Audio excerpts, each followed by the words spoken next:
నన్ను చంపడానికి సుపారీ ఇచ్చారా? సుపారీ ఎందుకు? నేను నీరుతోట పొలంలోనే ఉంటాను, రావచ్చు కదా. నువ్వు మంచి చెప్తున్నా నీకు. ఓకే, సుపారీ ఇచ్చానంటావు అయితే. నువ్వు ఉండకూడదు, అర్థమైందా? ఎక్కడ ఉండకూడదు? పాడేరులో ఉండకూడదా?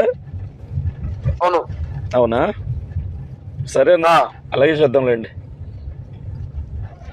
నువ్వు వెళ్ళిపోవాలి, నువ్వు అర్జెంట్ గా వెళ్ళిపోవాలి. వెళ్ళిపోకపోతే ఏం చేస్తారో? చంపేస్తారా? అది ఒకటే తక్కువ కాదు, నేను చంపే శవం కూడా దొరకదు. అయ్య బాబోయ్, శవం కూడా దొరకదు.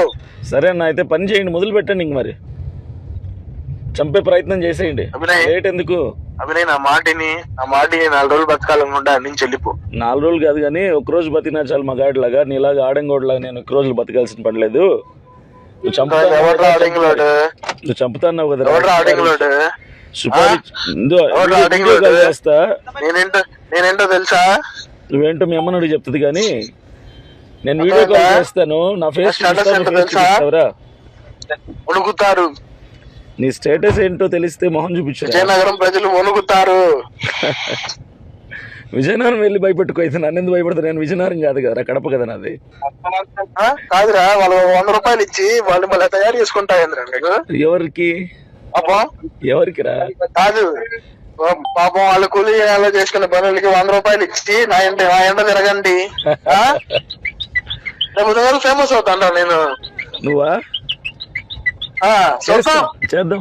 నువ్వు ఫేమస్ అవుతావు, నేను ఫేమస్ అవుతాను. నేను ఫేమస్ కోసం చేయట్లేదురా, సమాజం కోసం చేస్తున్నా. చూద్దాం. సరే, నేనైతే పాడేరు వదిలిపెట్టి పోను కానీ మరి నువ్వు చెప్పే ఒకటి ఉంటాను. దొంగరాజుతో మాట్లాడుతున్నావు. ఎవరితో? దొంగరాజు. దొంగరాజు ఎవరికి తెలుసు కానీ నేను నీరుతోట పొలంలో పాడేరు నియోజకవర్గంలో ఉంటాను రా. నువ్వు పొమ్మన్నావు కాబట్టి ఇంకో 4 రోజులు ఎక్స్ట్రా ఉంటాను రా. నా బాడీ కూడా అక్కడే ఉంటది. సంతోషం. నా డెత్ డేట్ ఏదో కూడా చెప్పేసి సెలబ్రేట్ చేసుకుంటాను. అందరూ పుట్టినరోజులే ముందే చెప్పేసి ఎప్పుడు చంపేస్తావో. చేసుకో, ఎన్ని రోజులు ఉండవు. సరే అయితే ఇంకా పనులు ఉండి. అయితే మరి ఎందుకు నాకు ఫోన్ చేయటం పొద్దాకలా?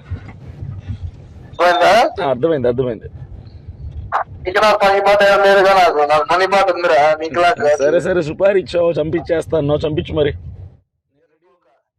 చంపిస్తే చచ్చిపోవడానికి. ఓకేనా?